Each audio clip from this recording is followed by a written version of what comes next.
Hello, students. I'm Samuel, sir, and we are in the third and the last part of chapter number 7 of geography. The chapter is known as Lifelines of National Economy. Now, I told you lifeline when uh, I was explaining the part 1 of this three parts of videos. Lifeline is something without which life is not possible. For example, if there's a patient and his is connected to oxygen cylinder, or he is getting fed through liquid from the glucosaline bottles, and if these two supplies are cut off, then the person's life is in danger. Similarly, for economy, there is transport and there is communication, which is considered as a lifeline. Now, transport we have seen in the part 1 and part 2 of the video, and in the third part, we'll talk about the communication being the lifeline of economy of a country. Now, to know the importance of this, just imagine that there is a strike of the transport system. The buses, trains, auto rickshaws, taxis, cars, and ships and the aeroplanes, they all go on strike and nothing is moving outside. Can you imagine a situation like that? Something similar happened during this COVID 19 outbreak. You know what it is and how much the economy of the entire world has suffered. That is the importance of transport. Now, communication is something similar without this. And just to understand the importance of communication, just imagine that your best friend isn't talking to you, or you aren't talking to people. Then people are getting worried about you, because talking is also communication. And also, if you go out of your house, you may forget to carry your wallet or your purse. But if you forget to carry your phone, I'm sure you'll go back home and fetch your phone, isn't it? So, communication has become an integral and important part of our life. Now, the definition of communication is this, and you should know how to write this. Both the statements, the statement number 1 and 2. The imparting or exchange of information by speaking, writing, or using some other medium is known as communication. And communication is the act of conveying meanings from one entity or group to another through the use of mutually agreed signs, symbols, and semiotic rules. That is communication. So, communication has got a signal, it has got a sender, it has got a receiver, and the signal is meaningful, it carries some meaning, and at the other end that meaning is deciphered back into the meaning you wanted to give. This whole process is known as communication. Now look at the figures here, the diagrams.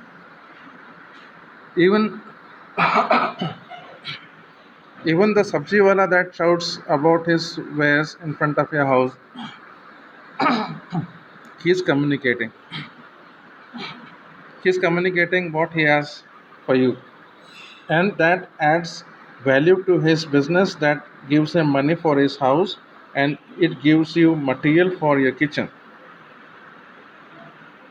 Then you have the idiot box, the television, and it blasts you with new information and new advertisements all the time. Advertisements are more than information on the idiot box. Then you have the newspaper, which is losing popularity nowadays. Then you have the magazines, they give you a lot of information. And then of course you have the good old phone. These are all means of communication, and there are two types of communication. One is personal, that is within from a person to person, or from from between a limited number of persons. But if it is on a large scale, you're talking to thousands of people or lakhs of crores of people, then that's called as mass communication. And you use a variety of tools for communication. You have the internet, television, you write letters nowadays, that's rare. but you do write emails sometimes. You have the social media, you have the television, you have radio, press and films, etc.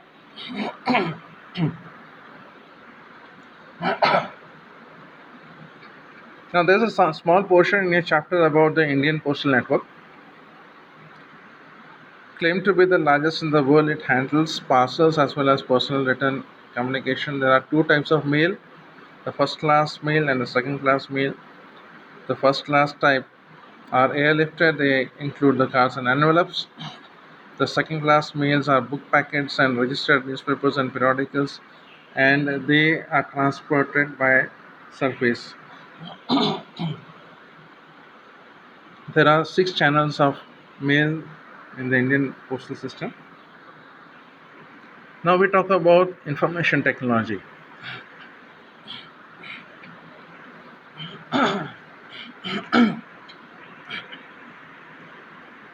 Of all the networks of telecom industry in Asia, India has got the largest telecom network.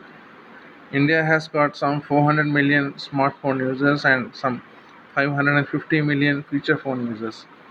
We also have 566 million internet users. That's a big number, isn't it? Now, out of this, what is surprising is almost half of this number uh, are in rural areas, the villages. Yes, that's right. We also have 200 million television users in our country. Now, what's the importance of communication in trade? On the left hand side, this nerd in yellow hair, he is a consumer and he has a variety of needs, all colorful, and he also has something important with him. In his pocket, he has got this moolah, the notes, the paisa, the rupees, the dollars. And he has the needs and he has the means, and in between he has the system of communication. So he communicates his needs to this other brown haired nerd. He is a supplier. Now this supplier gets this money and he gets the need of this man through this network of communication devices. He keeps the money with him and gives this man the goods that he wanted. And this completes one circle of trade. So, in this circle of trade, exchange of goods has taken place and exchange of money has also taken place. This consumer is not known personally to this supplier, but they both have needs. One needs to sell and the other needs to buy, and the process of communication has made this possible. Even the money nowadays goes electronically, but goods reach you in a physical manner. That's good. Now, communication helps inform about the product. You communicate about your product, you advertise about it, you tell about your product to the uh, supposed end user. And communication helps transfer of technology. It enables traders to connect with each other and with customers, and it helps you to know what is happening in other parts of the country. In a condition like this COVID-19, if you want to know what's happening in other part of the country or other part of the world, what do you have? You have the television, you have your phone, which is not 100% reliable because it's all biased, but you do get an idea of what's happening around the world, and that is because of the communication systems you have, which are still operating, thanks God. Communication system helps transport people and commodities. When you want to travel from place A to B, you tell the railways that you want to do that, and the railways, you pay your money and they reserve a seat for you, and on that particular date in a particular train you get to travel from point A to B, and that's possible because of means of communication. Now imagine you want to book a ticket and the internet is not working, then you have to wait for the time till the internet starts working again. Today's commerce and industry depends much on telephone, postal service, internet, and TV, etc. Suppose you want to buy something online, and you don't have a network, then you wait for a network, then you browse and see what the seller has got, and you place an order, and the postal service or the courier service brings that material to your house. Now these means of communication extend great help in expanding internal and foreign trade. So every time a transaction takes place, the government gets revenue. Revenue and money are like blood. As long as the blood is moving in the body, the organism is said to be alive. Similarly, as long as money is moving in the market between people and manufacturers and goods coming to the people, as long as that is happening, the government gets its taxes and duties and dues and customs, and that keeps the economy going. That is the importance of communication in economics. If you are asked this question in your exam, you should know how to answer this. Now, when we say mass communication, we're communicating something to the masses or to a very large group of people, so that they get what information you want to convey. So this can be done by radio, television, newspapers, magazines, books, and even films. Feature films can also do that. Mass communication provides and creates awareness among people about various national programs and policies. It also provides entertainment, just like we had something about the Indian postal system. Uh, your course wants you to know about Doordarshan and Akashvani. The television programs reach 77% of the India's population of the country's population, and India is also the largest producer of feature films in the world. We have some 100,000 or 1 lakh publications registered as newspapers with the Registrar of Newspapers of India. India has the second largest newspaper market in the world. No wonder, because we have the second largest population also. The daily circulation of newspaper in 100 languages takes place every day, and some 250 million readers read newspapers every day.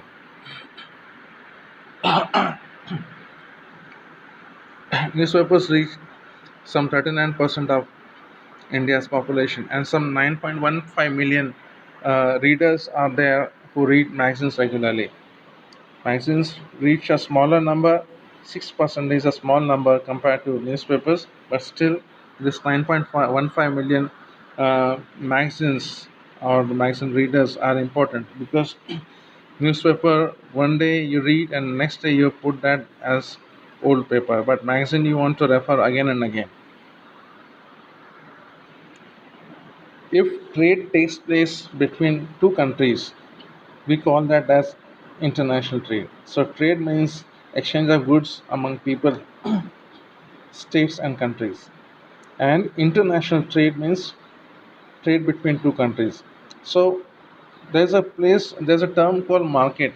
Market doesn't mean where you go for shopping in the common sense, but market in the sense of trade and commerce means a place where such exchange takes place. Now, local trade is carried out within the state or country or cities or towns and villages between them. And international trade, you require the material to be shipped by air, land, or sea. Increasingly, just the electronic copies are being sent, and for that also, instead of means of transport, you require means of communication. International trade is an indicator of country's economic prosperity.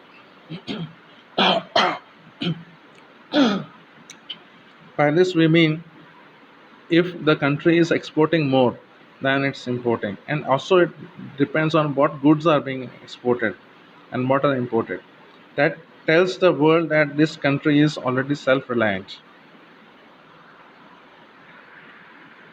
So what does trade achieve? Different products and services are needed for our lives, and some of them are available in our surroundings, while others have to be brought to us from elsewhere. Even the vegetable your parents have cooked for you today, in 99.99% people in those their households, they would have been purchased from outside. Even if it's grown in house, then you would have at least purchased salt from outside. So we are depending on our surroundings. Excuse my throat. Goods and services do not move on their own, so they require something. They require a system of transportation, and transport makes it possible for goods and services to move from region of supply to the region of demand. More importantly, trade generates money. The exchange of goods and services among people, states, and countries is referred to as trade. Trade within a country is called local trade. It can be in cities, towns, and villages, as we have already seen. And trade between two countries is called international trade. Repeating because I want you to uh, understand this very simple concept. And traders are the people who facilitate in the movement of goods and services. They make it happen for you. They make the products reach you, and that happens by transportation. In international trades, resources are limited to where they are found. So no country can survive without international trade. Now let us talk about coffee. India grows coffee, and Saudi Arabia doesn't grow coffee, but they are fond of drinking coffee. So what happens? What they do is they purchase coffee from countries like India where coffee is grown. India produces crude oil, the petroleum oil, but we cannot meet our own demand, so we have to import. And the Arabian countries, they have a surplus of petroleum products, so we export coffee to them and import crude oil from them.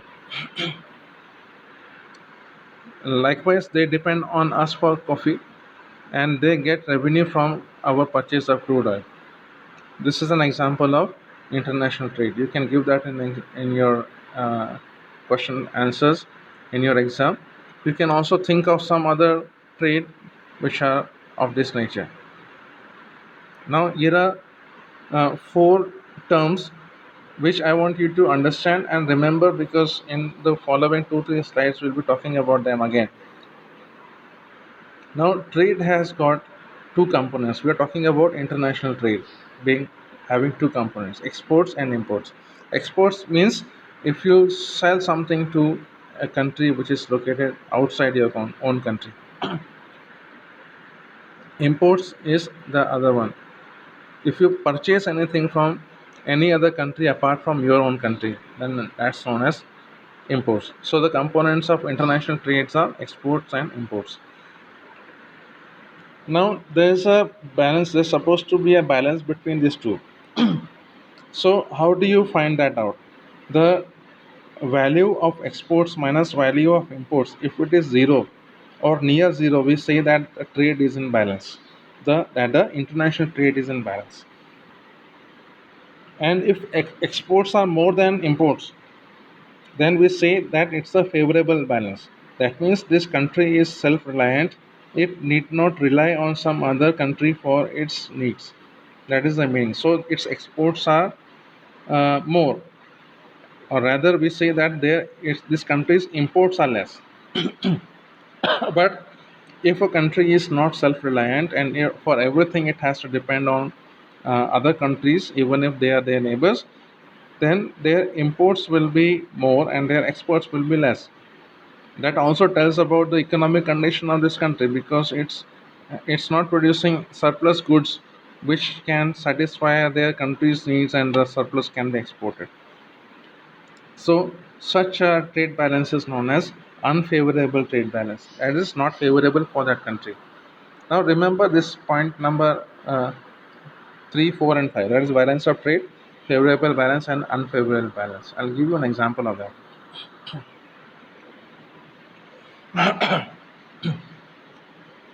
India has trade relationship with all the major trading blocs and all geographical regions of the world. And here are some figures of what we trade in. We trade in thousands of products, thousands of categories.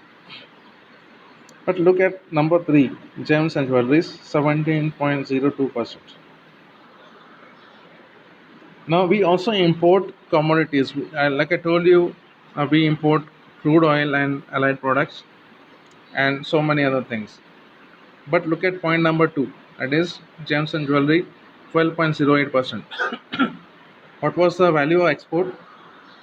17.02%. So here in this slide, we said balance of trade. So export minus import. What is it? 17.02 minus 12.08. You get roughly 5%. So because our exports is more by 5%, that means what? It means the second last sentence. We have a favorable international trade for this commodity, gems and jewelry. That is how you go for each and every product.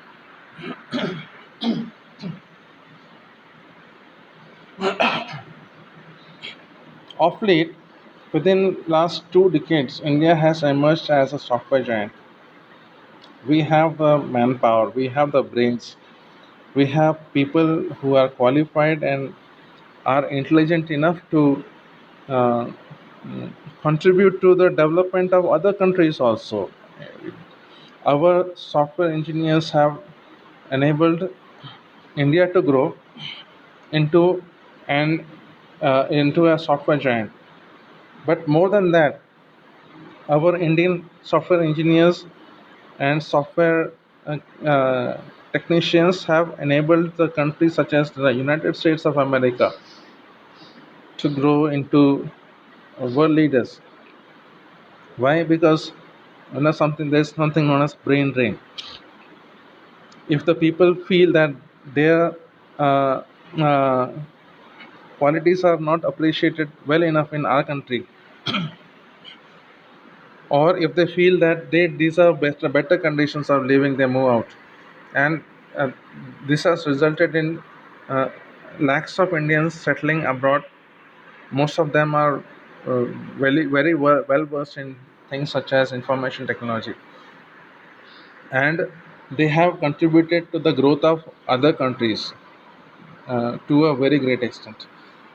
Now, in spite of that, software has earned a lot of foreign exchange for India, and this happens through export of information technology. If we look at the last physical fiscal year, that is of 2019, we don't have the figures of 2020 yet. It's a big amount. That's 130 billion US dollars. That's a lot of money. That is the amount of foreign exchange in the field of information technology that has happened between India and other countries. Now, this figure it supersedes all the exchange of goods and commodities. Everything put together, if you put them all together, the contribution of software is far greater. Now, here's another thing which is important: tourism as trade. All of us have been tourists once upon a time, or occasionally we go on tours. All right. So whenever we go on tours, we per head we spend thousands of rupees. Now, if you consider that there were 1 crore foreign visitors who visited India in 2019, all right, 10 million is a big number, and these 10 million people they spent some 1,883 million rupees when they came here. If you divide 10 million into this many rupees, it doesn't work out to much amount, but still, this 1.883 billion rupees is a big amount from India. Tourism industry also employs 87 million people in India directly or indirectly, and it supports local handicrafts and cultural pursuits. India is known for ecotourism also. People want to come here. It's just like Africa, people want to go there and watch wildlife. Similarly, many people from abroad, they want to come to India and see our wildlife. They also want to see our places of religious interest and cultural interest, like Banaras and Kanchipuram and all that. In addition to the money and the good well-being it brings, it also promotes national integrity.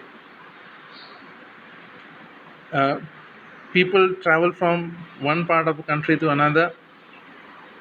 They get to know and understand the culture of that other place. It helps in development of international understanding about culture and heritage.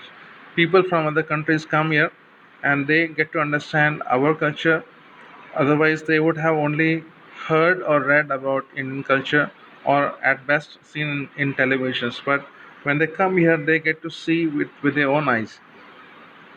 The reason foreigners visit India is to experience the heritage, culture, ecology. Sometimes they want to participate in adventure sports, or they also come for business, and some of them come as medical tourists. Now, this last category has become important nowadays because it brings a lot of money for us. Look at this. Our profits in medical tourism are increasing. By how much? Can you believe that medical tourism contributes 2 billion US dollars per year? This year, the projected figure is lower because of the COVID-19 pandemic, but still, people come from other countries. They come here for yoga, they come here for lower cost of treatment, they come here for good hospitality, they come here for good hospitals, they come here for good qualified doctors, experienced people, for good medical care. All right, and so we come to the end of the chapter. If you haven't seen the part 1 and part 2 of this chapter's videos, please take time and do that, and go through the notes which I have sent you, and give this video a thumbs up, and I'll see you with questions and answers of board exam uh, in the coming days. Bye for now.